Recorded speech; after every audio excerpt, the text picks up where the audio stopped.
Ule mchezo ambao ulikuwa umeshika hisia za watu wengi sana na wazungumzia wekundu wa Msimbazi Simba waliokuwa wanashuka uwanjani kukabiliana Stellenbosch ya kutoka Afrika Kusini. Umechezwa hiyo jana, umetamatika na wekundu wa Msimbazi Simba wamefanikiwa kuibuka na ushindi wa goli 1-0. Hayakuwa matokeo ya kuridhisha sana, lakini baadhi wanaamini game itaenda kumalizika huko nchini Afrika Kusini ambako ndiko itakapofahamika wekundu wa Msimbazi Simba wata-advance na kuingia hatua ya finali ya kombe la shirikisho barani Afrika, au watakuwa ni Stellenbosch watakaotumia ile home advantage na kufanikiwa kuingia hatua ya finali. Tunaenda kuangalia kitu gani kilichopelekea matokeo ambayo hayakuwa ya kuridhisha kwa wekundu wa Msimbazi Simba licha ya kwamba walifanikiwa kuibuka na matokeo ya ushindi. Je, ni kitu gani ambacho watapaswa kukifanya ili kuweza kupata ile nafasi ya kuingia hatua ya finali? Kulia kwangu yupo mchambuzi wa soka Shabel Daniel, atatupitisha kuona ni maeneo gani ambayo Simba walifanya vizuri, ni maeneo gani ambayo Simba wanapaswa kuwa bora zaidi kwenye mchezo wa marudiano ili waweze kupata hiyo nafasi ya kuingia hatua ya finali. Bwana Shabel Daniel, inakuaje? Freshi. Jana tumeushuhudia mchezo. Simba walipata matokeo ambayo wana Simba wengi hawakufurahishwa nayo, hasa ukizingatia nafasi ya mwisho ambayo ilikoswa na Jean Charles Ahoua.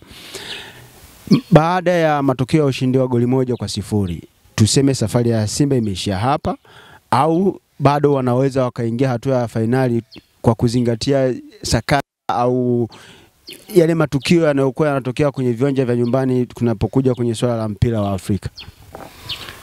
Watu wengi wanaweza wakahisi hivyo kwamba pengine labda ushindi wa goli 1-0 unakuwa hautoshi kuivusha Simba kwenda hatua ya finali, kwa sababu ya matukio ambayo yamewahi kutokea huko nyuma kwenye hatua za mtoano kama hizi. Kwa sababu nakumbuka kwa mfano Simba waliwahi kwenda kutolewa ugenini na Orlando Pirates wakiwa wametoka kushinda goli 1-0 kwenye mechi ya kwanza nyumbani.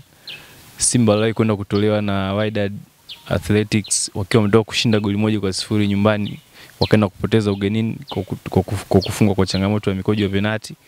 Kwa hiyo ni mfulizo wa matokeo hayo ndo unatengeneza picha kwa mashabiki wa Simba kwamba pengine ushindi wa goli 1-0 unaweza kuwa hautoshi kuivusha timu kwenye hatua ya finali, kwa kile ambacho kimewahi kutokea kwenye michezo ya mtoano kwa miaka mingine ya hivi karibuni, kwamba wanashinda ushindi mdogo ambao hauisaidii timu kwenda kupata matokeo mazuri pia ugenini. Kwa hiyo ni concern hizo ambazo mashabiki wako nazo, lakini kwangu mimi kwa namna ambavyo nimeitazama mechi ya jana, Simba wametengeneza nafasi nyingi sana, nafasi nyingi karibia 16 na nafasi 6 kubwa zile za wazi za kuhesabu tu kufunga, lakini washindwa kuzitumia.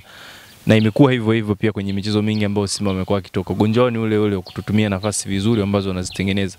Lakini kuna matumaini kwamba mpinzani ambao anacheza naye hana nguvu hiyo kama nguvu wapinzani wa zamani walikuwa nao walipokuwa wanaitoa Simba, kwamba huwezi kulinganisha Stellenbosch na timu kama Orlando, huwezi kulinganisha Stellenbosch na timu kama Wydad ambao wamewahi kuwatoa Simba kwa aggregate ambayo inafanana na ile ambao walifungwa kwenye michezo ya ugenini. Kwa hiyo ni mechi ambayo naamini bado Simba wanaweza kaenda Afrika ya Kusini wiki hii mwishoni pale Durban, wakatengeneza pia nafasi nyingi za kufunga kama walivyofanya kama ambavyo wamezoea kufanya kwenye michezo mingi ya ugenini msimu huu.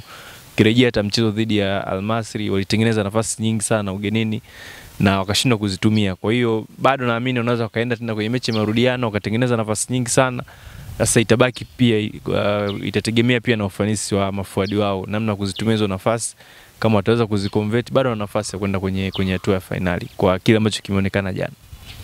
Kitendo cha wao kutengeneza nafasi lakini wanashindwa kuzibadilisha na kuwa magoli, ni tatizo la ubora wa wachezaji au ni mbinu za mwalimu? Hapana, huwezi kuhusisha moja kwa moja na mbinu za mwalimu. Kazi ya mwalimu siku zote ni kuhakikisha timu inatengeneza nafasi. Yaani unapoifanya timu iweze kutengeneza nafasi na kufika kwenye eneo la mwisho la mpinzani, kazi yako wewe mwalimu inakuwa imeishia hapo. Yaani mwalimu hawezi kufundisha mchezaji namna ya kufunga.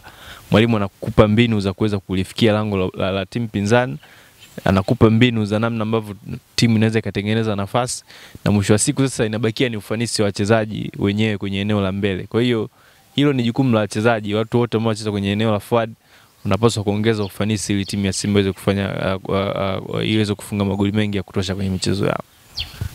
Simba anaonekana kutengeneza nafasi nyingi kweli, lakini si wachezaji wengi wanaonekana kuwa na uwezo huo wa kutengeneza nafasi. Nafasi nyingi zinazozungumzwa zimetengenezwa, mipira imepitia kwa Elie Mpanzu.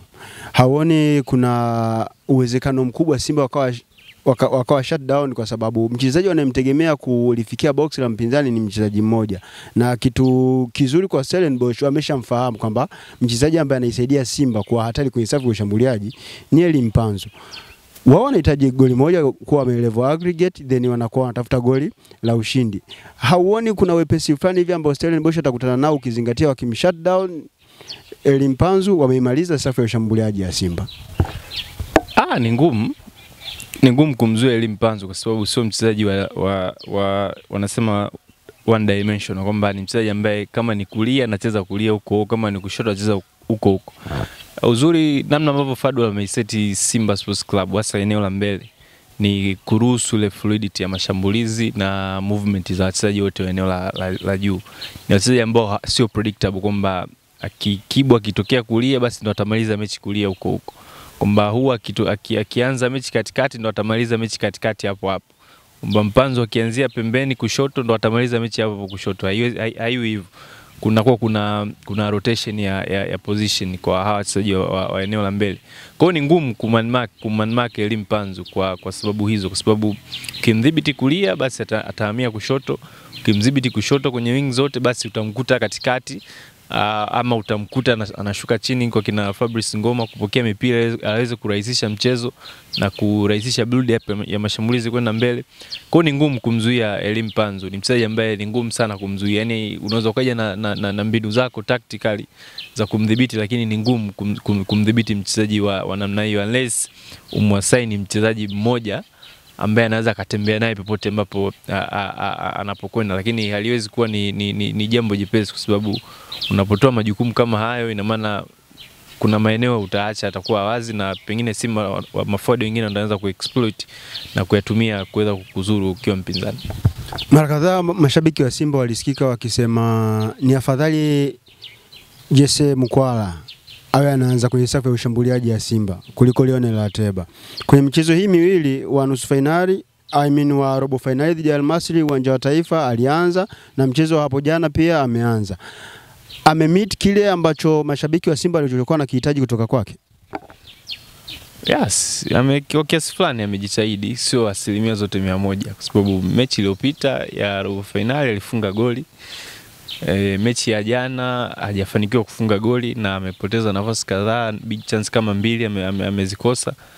Lakini ndio hivyo, sio kila siku unaweza kwa mshambuliaji inawezekana siku nzuri kwake. Nafikiri jana hakuwa tuna siku nzuri, lakini overall pia alikuwa na performance nzuri, kwa sababu uzuri wa Jesse Mukwala ni mchezaji ambaye ile kasi yake ni silaha yake kubwa kwenye eneo la mbele la Simba, na kwa namna ambavyo Simba wanacheza wanahitaji kasi ama pesi ya watu wa mbele waweze kusaidia kwenye pressurize mashambulizi, lakini pia kuweka pressure pindi wanapokuwa hawana mpira. Nafikiri ni kitu kikubwa ambacho anaiofa Simba, kwa sababu ukitazama kwenye maforward wa Simba, kimtoa Kibu, kimtoa na Jean Charles Ahoua, hao ndio wachezaji ambao wana kasi kutoka maeneo ya pembeni, ambao wanaweza kupanda na timu ikiwa haina mpira wanaweza wakarudi ku track back. Lakini kwa mtu kama Jean Charles Ahoua ni mchezaji ambaye sio hana kasi sana pindi timu inapokuwa haina mpira. Kwa hiyo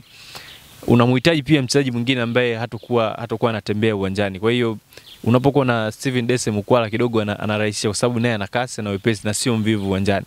Kwa hiyo mwalimu anampenda hivyo na anasaidia pia kwenye vitu tofauti, hata kama sio kwenye timu ikiwa na mpira akupe kile ambacho unakitaka, lakini off the ball kwenye mashindano makubwa kama haya unapokuwa na mchezaji ambaye sio mzigo, sio abiria uwanjani, ni kitu kikubwa sana valuable kwenye mechi kubwa kama hizi. Mchezo wa jana kuna baadhi ya nyakati Mohamed Hussein alionekana kustruggle, hasa alipokuwa akipanda alikuwa anachelewa sana kurudi, na kuna mara kadhaa alisababisha hatari kwenye lango la Simba. Ni kitu kizuri, kuna watu walikuwa wanafanya coverage kwa ajili yake. Ni mchoko au ni namna tu ambavyo Stellenbosch walimsoma wakawa wanayatumia yale madhaifu yake ambayo kama binadamu alionayo? Inatokea, nafikiri ni game state, ama ni nyakati tu za kimchezo. Ni kwa beki kupitwa ama kudelay kwenye tukio la kiulinzi ni vitu vya kawaida. Siwezi kusema kwamba ni mchoko kwa sababu amekuwa na wiki nzima mapumziko, hajacheza game yoyote, huwezi kusema kwamba amechoka. Nafikiri ni mchezo tu, kuna kipindi unakuwa hivyo. Na hata Stellenbosch huwezi kusema kwamba alikuwa na mawinga ambao walikuwa wanasumbua sana. Mtu pekee alikuwa alianza kwenye position, alikuwa anaonekana anatokea katikati ule Lesibanku yeye na ule De Jong, lakini game ilivyokuwa inachezwa Lesibanku alikuwa anatokea sana katika pembeni kulia ambapo ndo Shabalala alikuwa anamdhibiti. Lakini ukitazama namna ambavyo Simba alikuwa anacheza, ni waliweka timu sana juu, kwa kuminya uwanja, kuwekea pressure Stellenbosch, na inatokea katika mazingira kama hayo kwamba silaha kubwa ya Simba, kwa vile hawa kina Mpazu na kina Kibu ni mafuadi ambao wanapenda sana kucheza ndani kwenye half space na kuacha width itawaliwe na mafullback. Shomari Kapombe itawaliwe kulia na Mohamed Hussein itawale width ya kushoto. Kwa hiyo kwenye mazingira kama hayo unaweza kujikuta timu ipo juu na unajikuta kwenye rest defense ndo kabaki Shamwa Karabwa pamoja na huyu Hamza, then watu wanafanya counter. Sasa ukidelay na ukiwa off position ndo mazingira kama hayo yanatokea. Lakini siwezi kusema kwamba Shabalala alikuwa na mechi mbaya ama kuna mazingira ambayo yalionyesha kwamba amezidiwa. Ni vitu tu ambavyo vinatokea kimchezo. Shamwa Karabwa watu wengi hawakuwa na imani naye, wakiamini kuwepo kwake na kukosekana kwa Shemalon ni moja kati ya vitu ambavyo vinaweza kusababisha ule ukuta wa Simba kwa namna moja au nyingine ukawa dhaifu. Kwa namna ulivyomtazama wewe kwenye hii michezo ambayo amecheza bila uwepo wa Shemalon, amewaprove watu wrong, lakini au bado ana room ya kuendelea kuimprove afikie level zile ambazo watu wengi wanataraji angepaswa kuwa nazo kama mchezaji kutokea nje ya Tanzania? Nafikiri watu ambacho wanakichanganya ni labda ni standard ya kiwango ambacho amekuwa nacho anakionyesha Shemalon. Ni mchezaji very consistent kwenye kikosi cha Simba, kwenye staff ya ulinzi. Ukitaja wachezaji wenye consistency ya kiwango kizuri kwenye backline ya Simba, uwezo ukaacha kumtaja Shemalon tangu amefika Simba msimu uliopita. Sasa Chamwa tangu amekuja Simba amekuwa kwanza kistruggle kupata nafasi ama dakika nyingi za kucheza, na kwa bahati mbaya sana hajapata ule muda mwingi wa kuonyesha kile ambacho anacho. Na watu wengi wamekuwa kipoint out madhaifu yake, mfano kasi, lakini wanasahau highlight strengths alionayo kwenye kucheza mipira ya juu.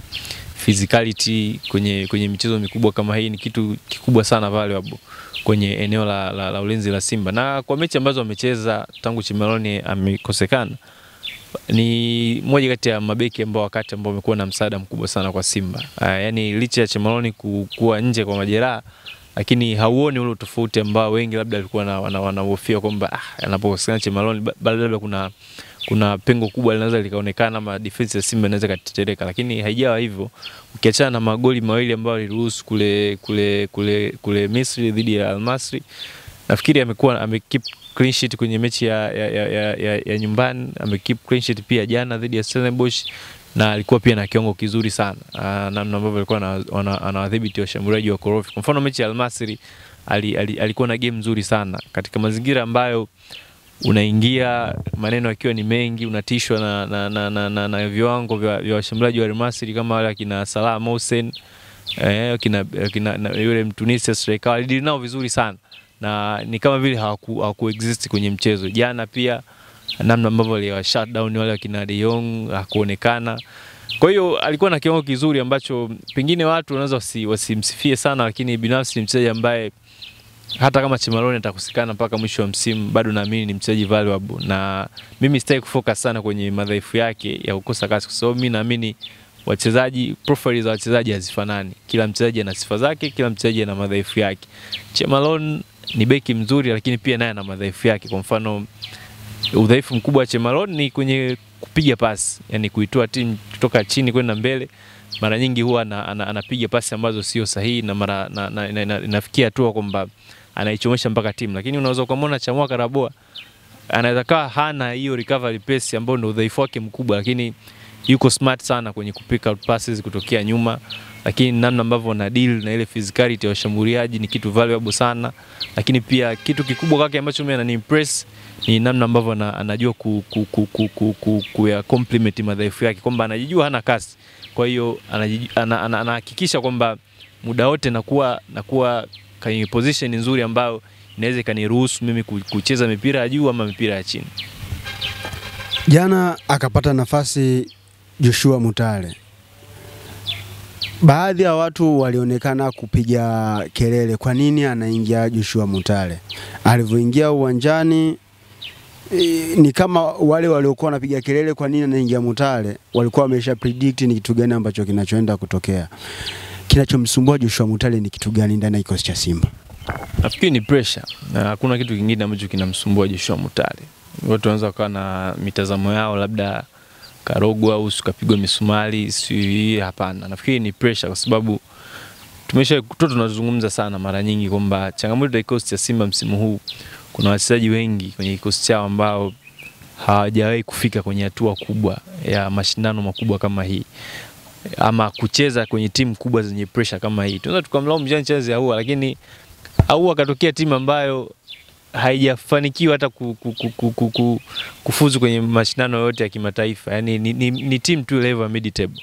Yani sasa umsajili mchezaji kutoka Namungo umlete Simba, alafu tazamia kwamba atakuja kunyanyua level ya timu afanye vizuri kama mnavyotarajia nyie. No, ni wachezaji ambao wanahitaji muda, wachezaji ambao wanatakiwa kujenga experience, na then ndio unaweza kuona ubora wao. Lakini wanaweza kuperform kwenye mechi za kawaida ambazo hazina pressure kubwa, level matarajio ni ya kawaida, wanaweza kuperform kama hivyo. Kwa Mutale tumeona mechi za FA amekuwa anafunga na kiwango kizuri, anashinda man of the match sana, lakini inakuwa ni tofauti kwenye mechi ambazo unamhitaji sasa aonyeshe ile quality yake, pressure nayo inamvaa na anashindwa kukupa kile ambacho wengi wanakitarajia.